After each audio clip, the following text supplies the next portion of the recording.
Good morning. Happy Friday. I'm Broadus Madison, and I want to welcome you to another episode of Uncanny Tales, Vancouver Public Library's Storytime for Adults. For returning visitors, I'm happy to see you come back again. And for the new visitors, you're going to be in for a treat today.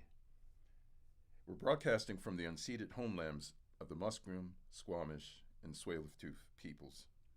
It is my hope that we take a moment to reflect upon that fact that we are working, living, and playing on these ancestral homelands. I want to dedicate Uncanny Tales, as always, to all of our seniors out there listening and for the caregivers. We miss you all and we love you very much.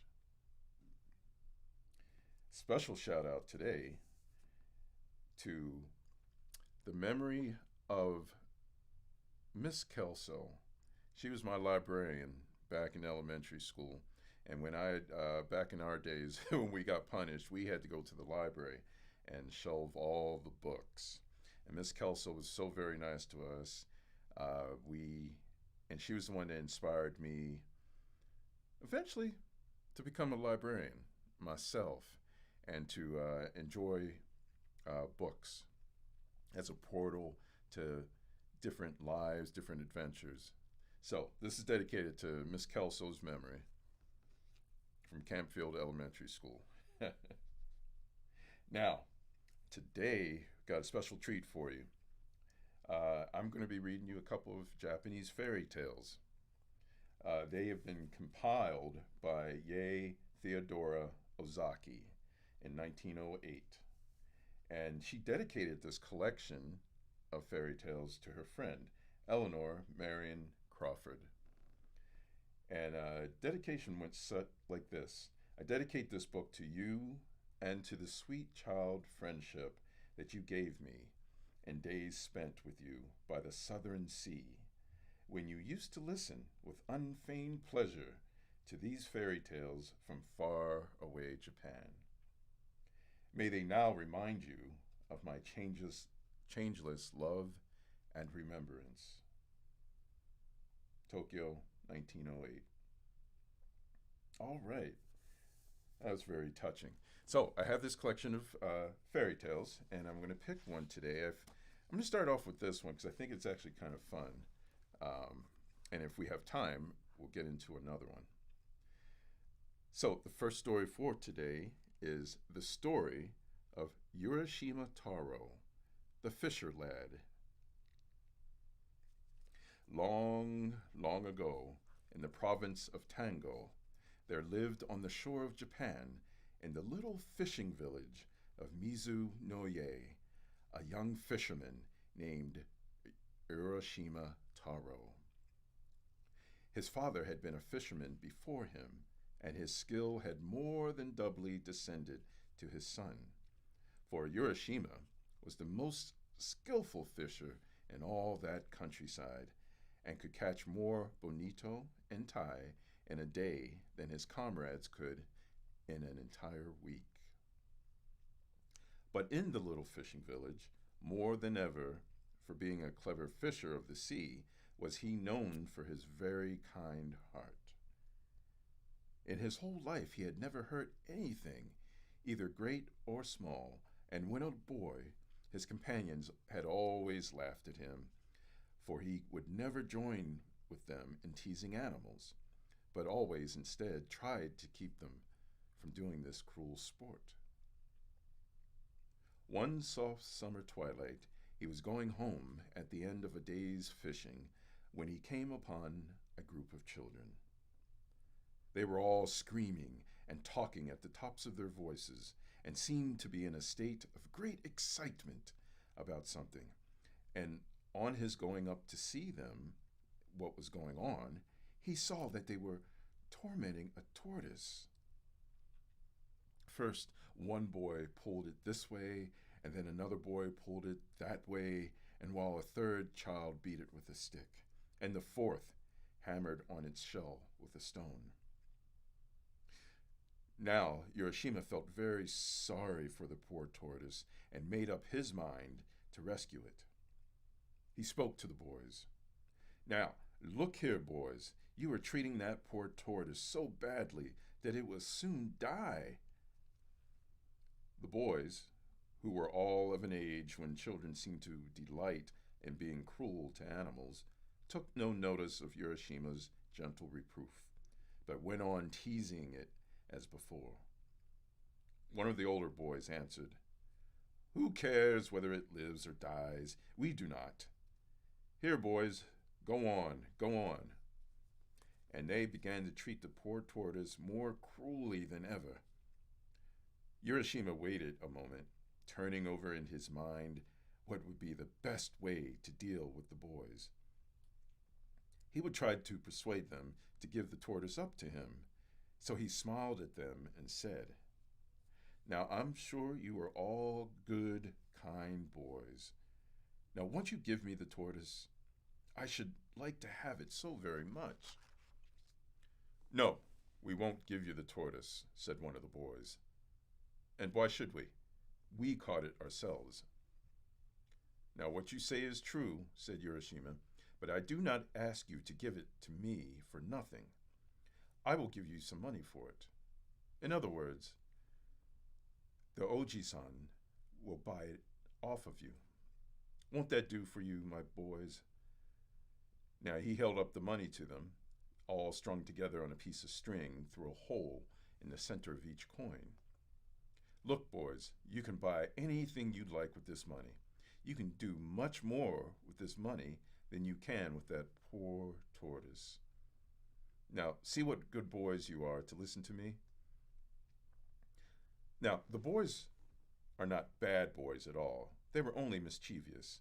And as Urashima spoke, they were won over by his kind smile and gentle words, and began to be of his spirit, as they say in Japan.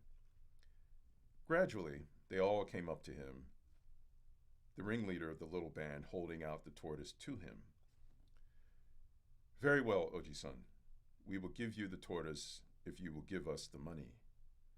And Urashima took the tortoise and gave the money to the boys, who, calling to each other, scampered away and were soon out of sight. Then Urashima stroked the tortoise's back, saying as he did so, "Oh, you poor thing, poor thing. There, there, you are safe now. They say that a stork lives for 1,000 years, but the tortoise lives for 10,000 years. You have the longest life of any creature in this world, and you were in great danger of having that precious life cut short by those cruel boys. Luckily, I was passing by and saved you, and so your life is still yours. Now I am going to take you back to your home, the sea, at once. Do not let yourself be caught again, for there might be no one to save you next time." All the time that the kind fisherman was speaking, he was walking quickly to the shore and out upon the rocks, and then, putting the tortoise into the water, he watched the animal disappear and turned homewards himself, for he was very tired and the sun had set. The next morning, Urashima went out as usual in his boat. The weather was fine, and the sea and sky were both blue and soft in the tender haze of the summer morning. Urashima got into his boat and dreamily pushed out to sea, throwing his line as he did so. He soon passed the other fishing boats and left them behind till they were lost to sight in the distance, and his boat drifted further and further out upon the blue waters. Somehow, he knew not why, he felt unusually happy that morning, and he could not help wishing that, like the tortoise he set free the day before, he had thousands of years to live instead of his own short span of human life. He was suddenly startled from his thoughts by hearing his own name called. "Urashima! Urashima!" Clear as a bell, and soft as the summer wind, the name floated over the sea. He stood up and looked in every direction, thinking that one of the other boats had overtaken him, but gaze as he might over the wide expanse of water, near or far, there was no sign of a boat, so the voice could not have come from any human being. Startled, and wondering who or what it was that had called him so clearly, he looked in all directions round about him and saw that without his knowing it, a tortoise had come to the side of the boat. Urashima saw with surprise that it was the very tortoise he had rescued just the day before. "Well, well, well, Mr. Tortoise," said Urashima, "was it you who called my name just now?" The tortoise nodded its head several times and said, "Oh, yes, it was I. Yesterday, in your honorable shadow, known as Okage-sama Day, my life was saved, and I have come to offer you my thanks and to tell you how grateful I am for your kindness to me." "Well, indeed," said Urashima, "that is very polite of you. Now come on up into the boat. I would offer you a cigarette, but as you are a tortoise, doubtless you do not smoke." And the fisherman laughed at his own joke. "Hee hee hee hee hee hee hee," laughed the tortoise.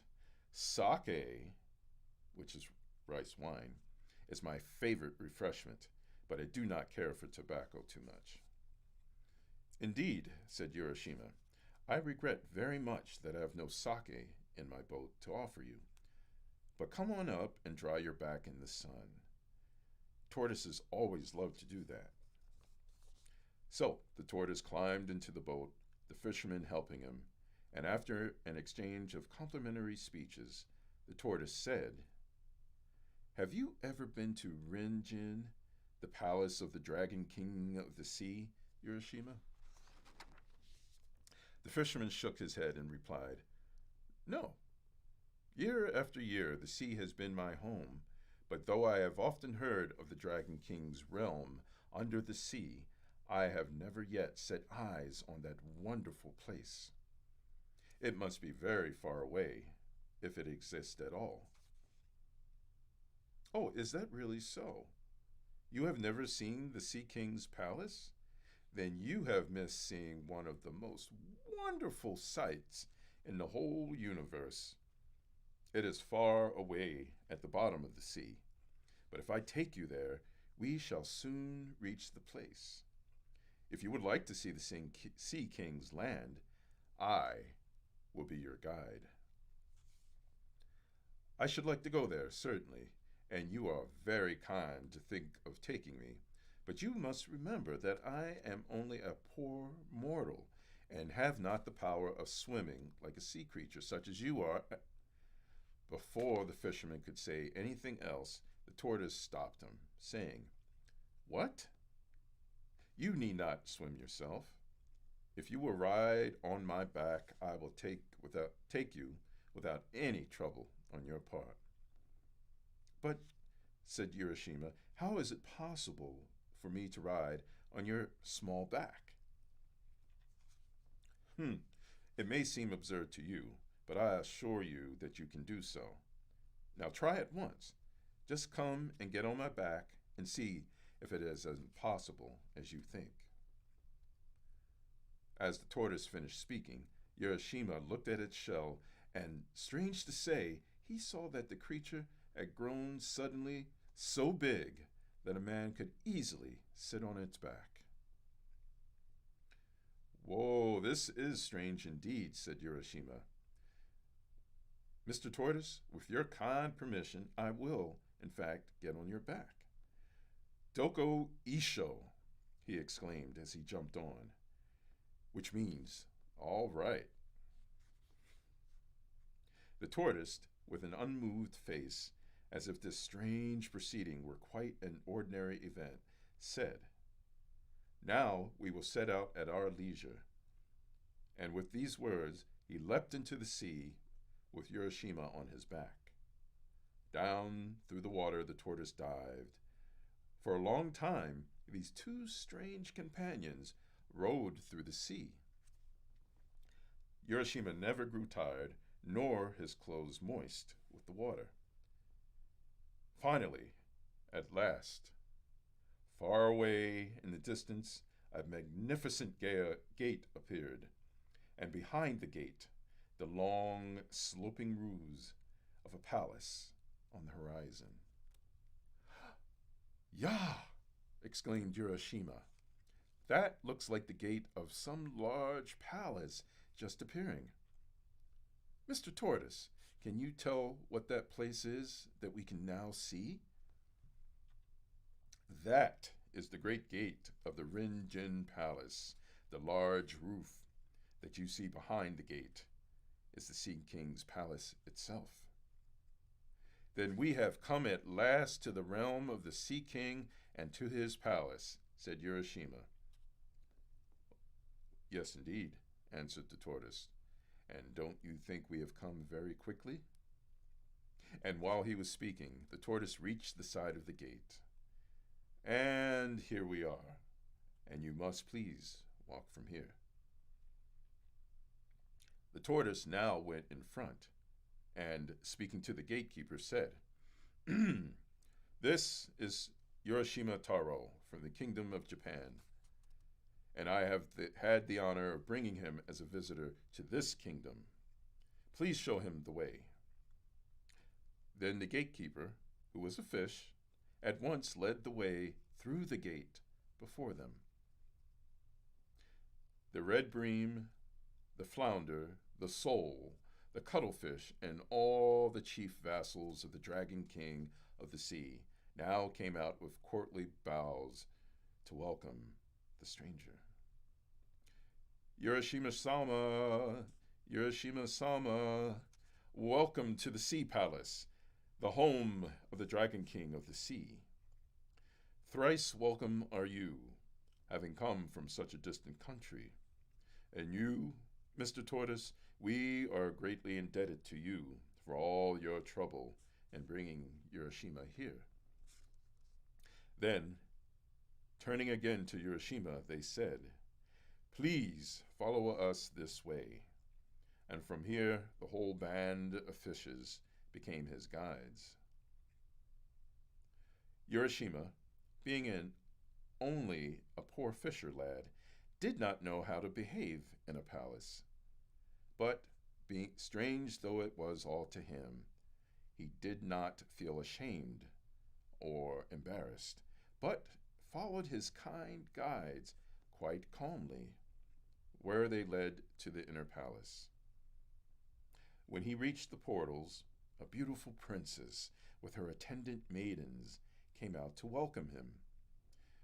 Oh, she was more beautiful than any human being, and was robed in flowing garments of red and soft green, like under the side of a wave, and golden threads glimmered through the folds of her gown.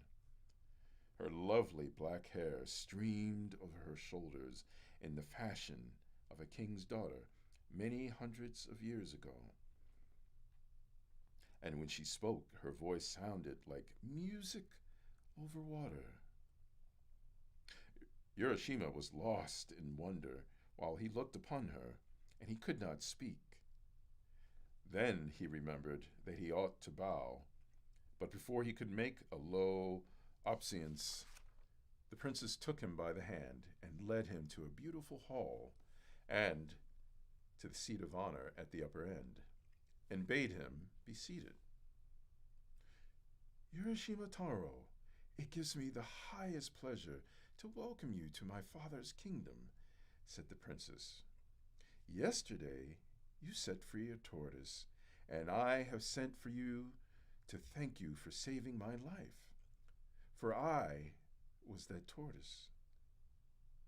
Now, if you like, you shall live here forever in the land of eternal youth, where summer never dies and where sorrow never comes, and I will be your bride, if you will, and we will live together happily forever afterwards."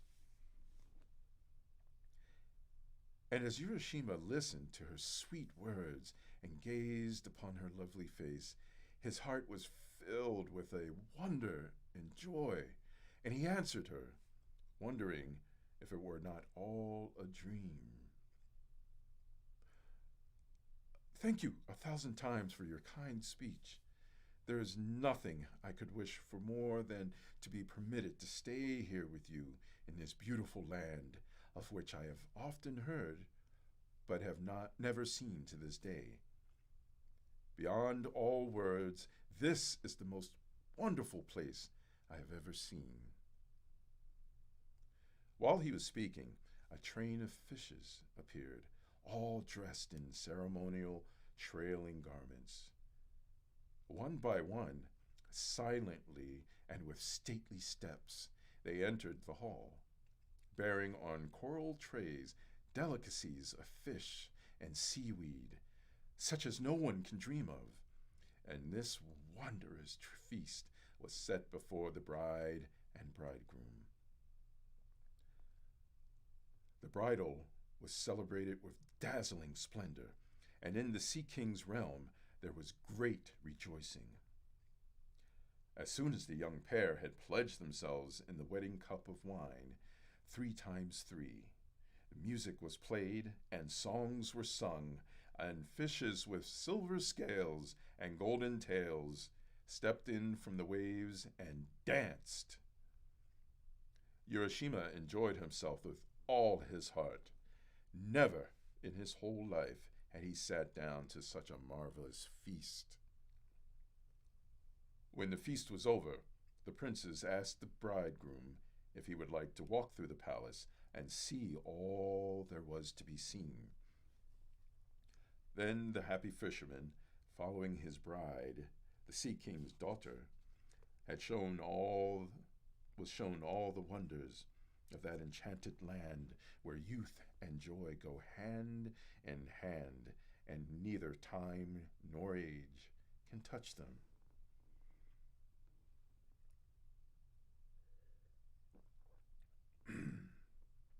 The palace was built of coral and adorned with pearls, and the beauties and wonders of the palace were so great that the tongue fails to describe them. But to Urashima, more wonderful than the palace was the garden that surrounded it. Here was to be seen at one time the scenery of 4 different seasons, the beauties of summer and winter, spring and autumn were displayed to the wondering visitor all at once. First, when he looked to the east, the plum tree and the cherry trees were seen in full bloom. The nightingales sang in the pink avenues, and butterflies flitted from flower to flower. Looking south, all the trees were green in the fullness of summer, and the day cicala and the night cricket chirped loudly. Looking to the west, the autumn maples were ablaze like a sunset sky, and the chrysanthemums were in perfection. Looking to the north, the change made Urashima start, for the ground was silver white with snow, and trees and bamboos were covered with snow, and the pond was thick with ice. And each day there were new joys and new wonders for Urashima, and so great was his happiness that he forgot everything, even the home he had left behind, and his parents, and his own country. And 3 days passed without his even thinking of all he had left behind. Then his mind came back to him, and he remembered who he was, and that he did not belong to this wonderful land or the Sea King's palace, and he said to himself, "Oh dear, I must not stay on here, for I have an old father and mother at home. What can have happened to them after all this time? How anxious they must have been these days when I did not return as usual. I must go back at once without letting one more day pass." And he began to prepare for the journey in great haste. Then he went to his beautiful wife, the princess, and bowing very low before her, he said, "Indeed, I have been very happy with you for a long time, Otohime-sama," for that was her name. "And you have been kinder to me than any words can tell. But now I must say goodbye. I must go back to my old parents." Then Otohime-sama began to weep and said softly and sadly, "Is it not well with you here, Urashima, that you wish to leave me so soon? Where is the haste? Stay with me yet another day only." But Urashima had remembered his old parents, and in Japan, the duty to parents is stronger than anything else, stronger even than pleasure or love, and he would not be persuaded, but answered, "Indeed, I must go. Do not think that I wish to leave you. It is not that. I must go and see my old parents. Let me go on for one day, and I will come back to you." "Then," said the princess sorrowfully, "there is nothing to be done. I will send you back today to your father and mother. And instead of trying to keep you with me one more day, I shall give you this as a token of our love. Please take it back with you." And she brought him a beautiful lacquer box tied about with a silken cord and tassels of red silk. Urashima had received so much from the princess already that he felt some compunction in taking the gift and said, "It does not seem right for me to take yet another gift from you after all the many favors I have received at your hands. But because it is your wish, I will do so." And then he added, "Tell me, what is in the box?" "That," answered the princess, "is the Tamate Bako, otherwise known as Box of the Jewel Hand, and it contains something very precious. You must not open this box, whatever happens. If you open it, something dreadful will happen to you. Now promise me that you will never, ever open this box." And Urashima promised that he would never, never open the box, whatever happened. Then, bidding goodbye to Otohime-sama, he went down to the seashore, the princess and her attendants following him, and there he found a large tortoise waiting for him. He quickly mounted the creature's back and was carried away over the shining sea into the east. He looked back to wave his hand to Otohime-sama till at last he could see her no more, and the land of the Sea King and the roofs of the wonderful palace were lost in the far, far distance. Then, with his face turned eagerly towards his own land, he looked for the rising of the blue hills on the horizon before him. At last, the tortoise carried him into the bay he knew so well, and to the shore from whence he had set out. He stepped onto the shore and looked about him while the tortoise rowed away back to the Sea King's realm. But what is the strange fear that seizes Urashima as he stands and looks about him? Why does he gaze so fixedly at the people that pass him by? And why do they in turn, stand and look at him? The shore is the same, and the hills are the same, but the people that he sees walking past him have very different faces to those he had known so well before. Wondering what it can mean, he quickly walks towards his old home. Even that looks different, but a house stands on the spot, and he calls out, Father, I have just returned. And he was about to enter when he saw a strange man coming out. Hmm, perhaps my parents have moved while I have been away and have gone somewhere else, was the fisherman's first thought.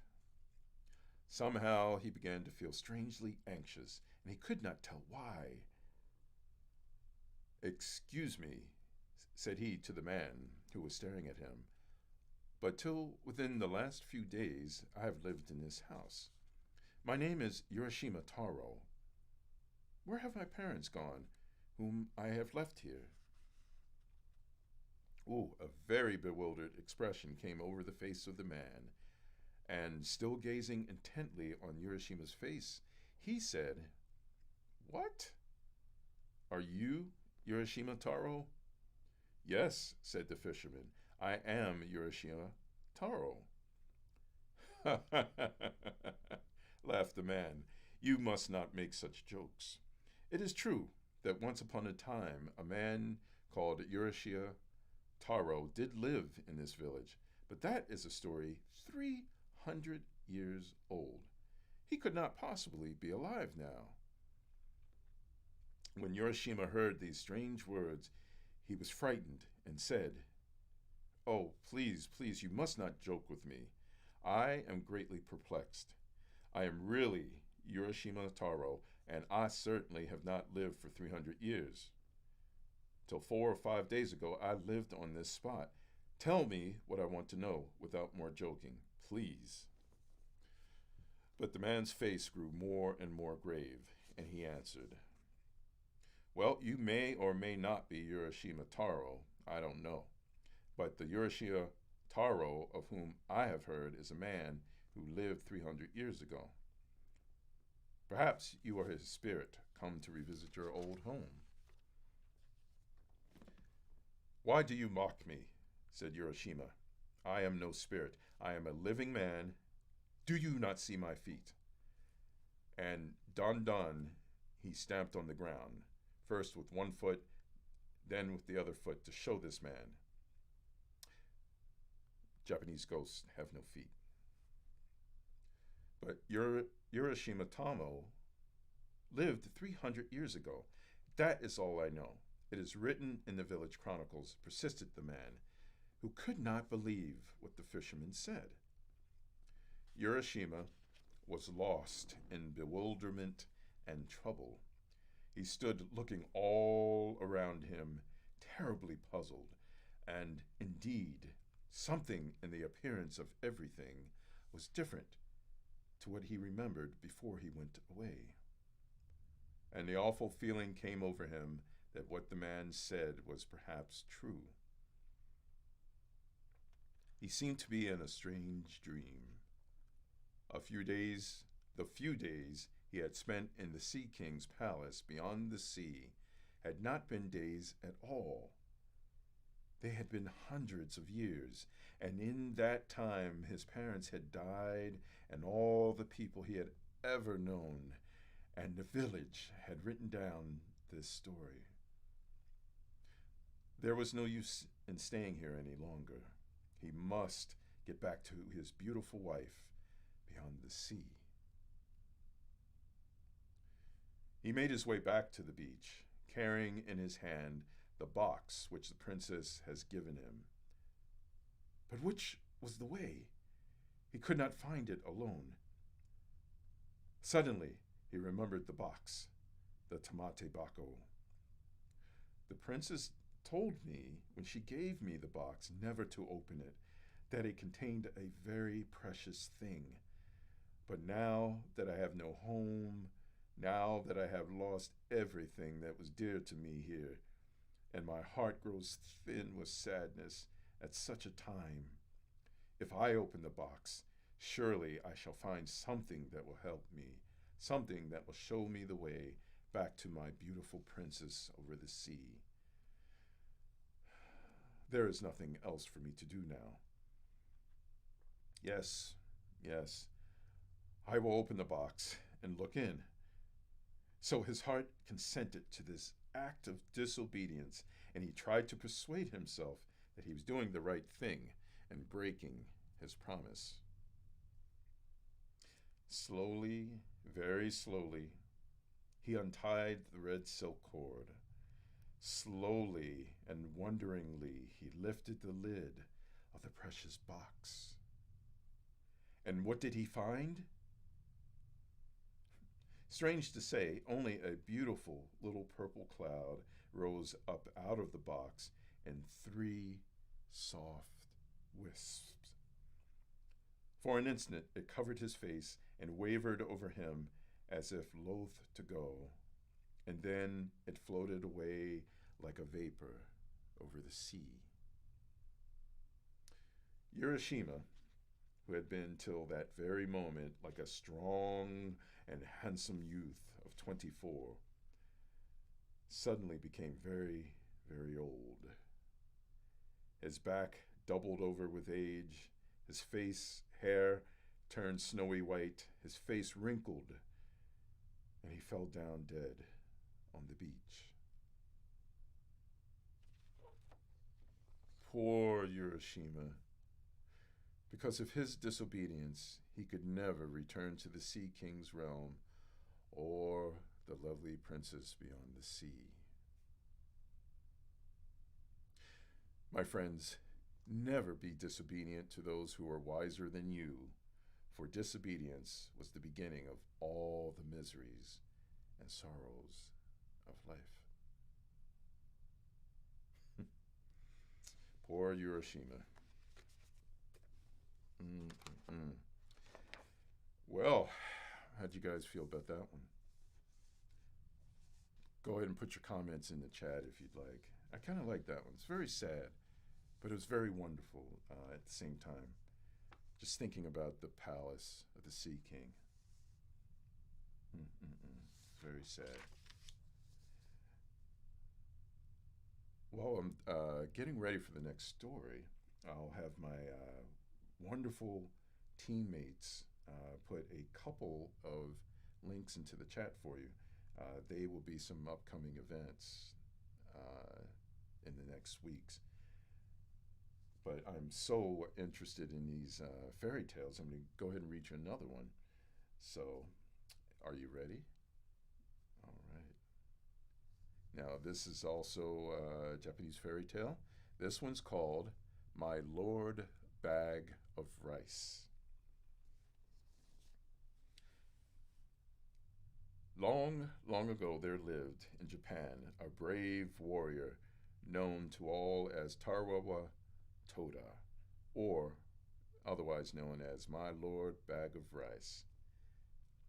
His true name was Fujiwara Hidesato, and there is a very interesting story of how he came to change his name.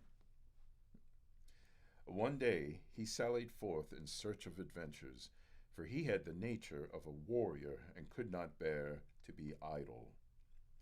So he buckled on his 2 swords, took his huge bow, much taller than himself, in his hand, and slinging his quiver on his back, started out in search of adventure. He had not gone far when he came to the bridge of Seto no Karashi, spanning one end of the beautiful Lake Biwa. No sooner had he set foot on the bridge than he saw lying right across his path a huge serpent dragon. Its body was so big that it looked like the trunk of a large pine tree, and it took up the whole width of the bridge. One of its huge claws rested on the parapet on one side of the bridge, while its tail lay right against the other. The monster seemed to be asleep, and as it breathed, fire and smoke came out of its nostrils. At first, Hidesato could not help feeling alarmed at the sight of this horrible reptile lying in its path, for he must either turn back or walk right over its body. He was a brave man, however, and putting aside all fear, went forward dauntlessly. Crunch, crunch, he stepped now on the dragon's body, Now between its coils, and without even one glance backward, he went on his way. He had only gone a few steps when he heard someone calling him from behind.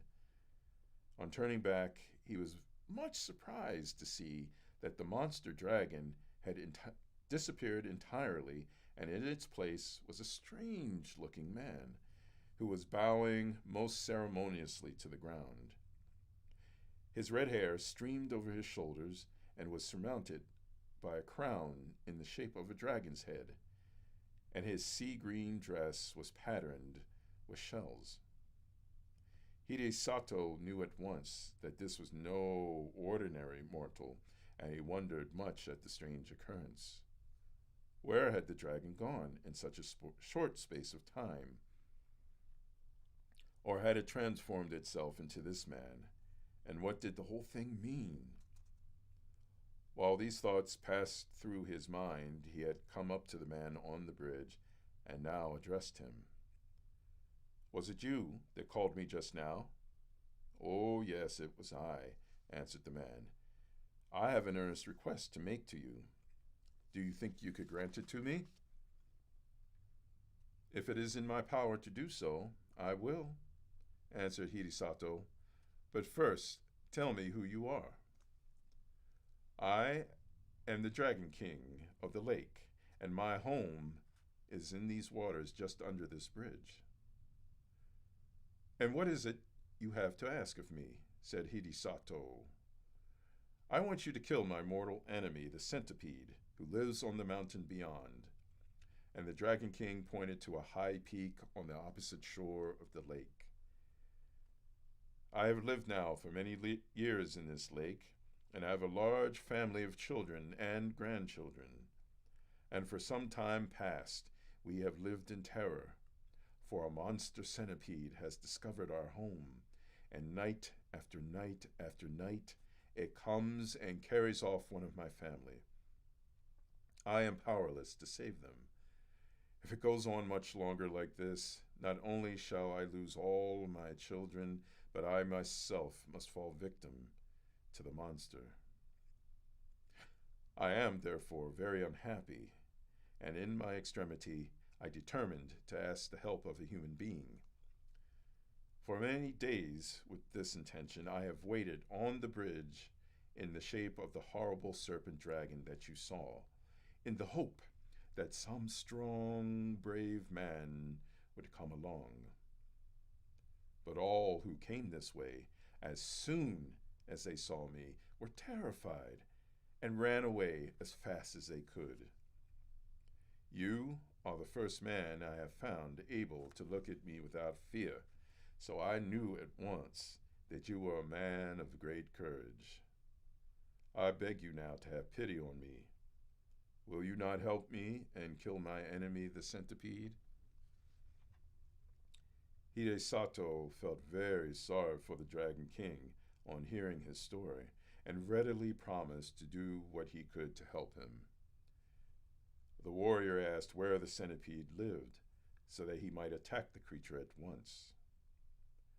The Dragon King replied that its home was on the mountain Makami, but that as it came every night at a certain hour to the palace of the lake, it would be better to wait till then. So Hidesato was conducted to the palace of the Dragon King under the bridge. Strange to say, as he followed his host downwards, the waters parted to let them pass, and his clothes did not even feel damp as he passed through the flood.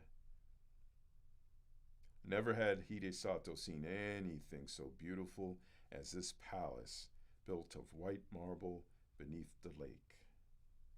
He had often heard of the Sea King's palace at the bottom of the sea, where all the servants and retainers were saltwater fishes.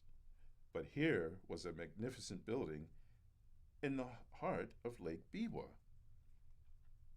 The dainty goldfishes, red carp, and silvery trout all waited upon the Dragon King and his guest. Hidesato was astonished at the feast that was spread for him. The dishes were crystallized lotus leaves and flowers, and the chopsticks were of the rarest ebony. As soon as they sat down, the sliding doors opened, and 10 lovely goldfish dancers came out, and behind them followed 10 red carp musicians with the koto and the samisen. Thus, the hours flew by till midnight, and the beautiful music and dancing had banished all thoughts of the centipede. The Dragon King was about to pledge the warrior in a fresh cup of wine when the palace was suddenly shaken by a tramp, tramp, tramp, as if a mighty army had begun to march not far away.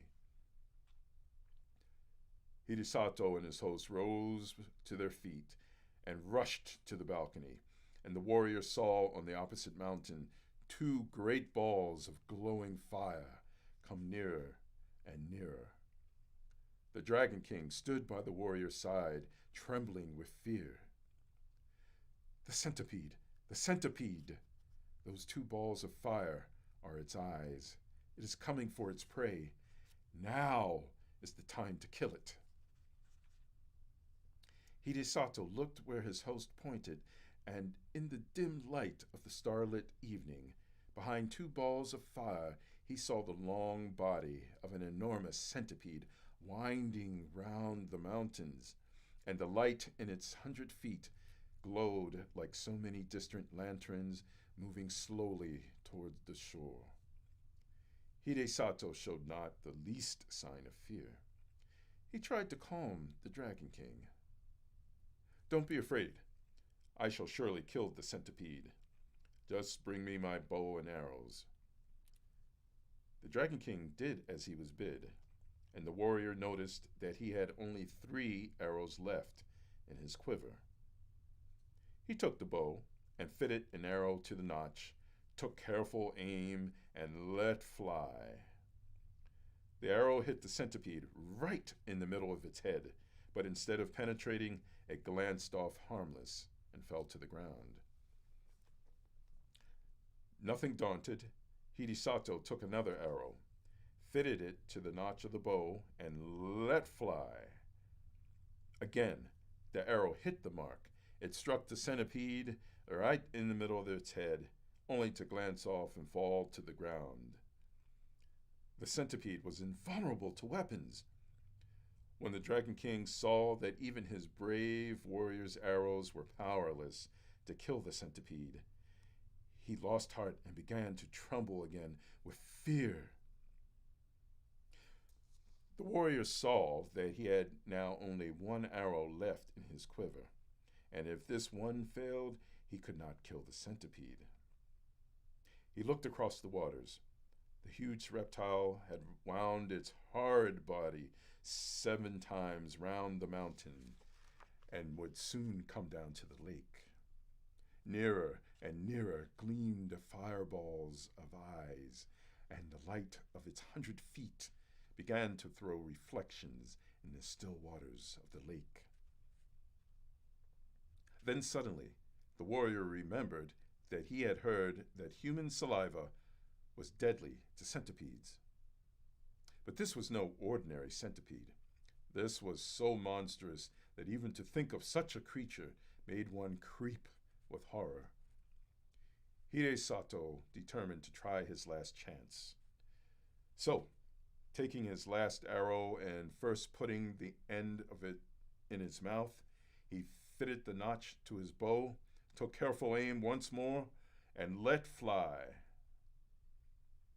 This time, the arrow hit the centipede right in the middle of its head, but instead of glancing off harmlessly as before, it struck home to the creature's brain. And with a convulsive shudder, the serpentine body stopped moving, and the fiery light of its great eyes and 100 feet darkened to a dull glare like the sunset of a stormy day, and then went out in blackness. A great darkness now overspread the heavens.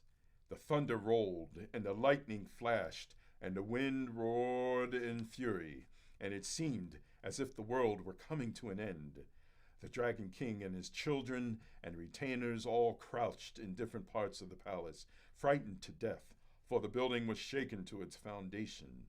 At last, the dreadful night was over. Day dawned, beautiful and clear. The centipede was gone from the mountain. Then Hidesato called to the Dragon King to come out with him on the balcony, for the centipede was dead, and he had nothing more to fear. Then all the inhabitants of the palace came out with joy, and Hidesato pointed to the lake. There lay the body of the dead centipede, floating on the water, which was dyed red with its blood. The gratitude of the Dragon King knew no bounds.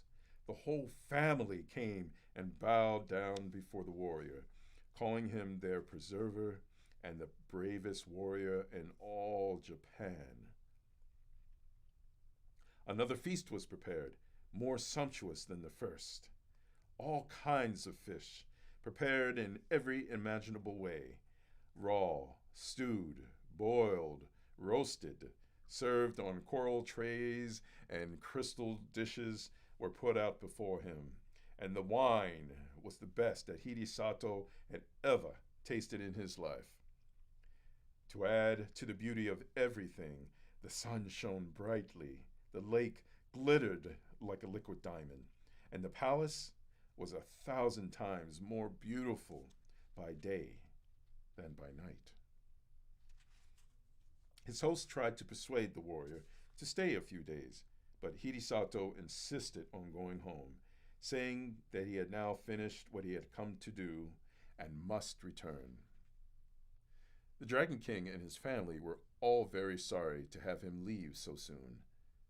But since he would go on, they begged him to accept a few small presents, so they said, in token of their gratitude to him for delivering them forever from their horrible enemy, the centipede. As the warrior stood in the porch taking leave, a train of fish was suddenly transformed into a retinue of men, all wearing ceremonial robes and dragon's crowns on their heads to show that they were servants of the great king, the great Dragon King. The presents that they carried were as follows. First, a large bronze bell. Second, a bag of rice. Third, a roll of silk. Fourth, a cooking pot. Fifth, a bell. Hidesato did not want to accept all these presents, but as the Dragon King insisted, he could not well refuse. The Dragon King himself accompanied the warrior as far as the bridge, and then took leave of him with many bows and good wishes, leaving the procession of servants to accompany Hidesato to his house with the presents. The warrior's household and servants had been very much concerned when they found that he did not return the night before, but they finally concluded that he had been kept by the violent storm and had taken shelter somewhere. When the servants on the watch for his return caught sight of him, they called to everyone that he was approaching, and the whole household turned out to meet him, wondering much what the retinue of men bearing presents and banners that followed him could mean. As soon as the Dragon King's retainers had put down the presents, they vanished, and Hidesato told all that had happened to him.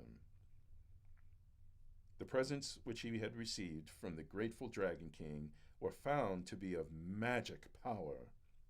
The bell was only ordinary, and as Hidesato had no use for it, he presented it to the temple nearby, where it was hung up to boom out the hour of the day over the surrounding neighborhood.